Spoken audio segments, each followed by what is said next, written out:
સાગબારા તાલુકા પંચાયત કચેરીમાં સ્વચ્છતા અભિયાન હોવા છતાં શૌચાલય બંધ દિવાલો પર પાન મસાલાની પિચકારીઓ ગમે ત્યાં જોવા મળી રહી છે. પાણીનો અભાવ પણ જોવા મળી રહ્યો છે.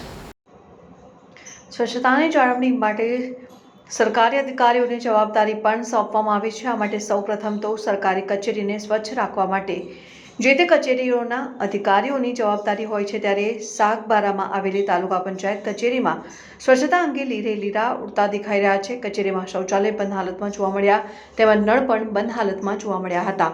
તેમાં શૌચાલયના દરવાજા પણ ખંડેર હાલતમાં જોવા મળ્યા હતા અને તાળાઓ કાટ ખાઈ ગયા છે.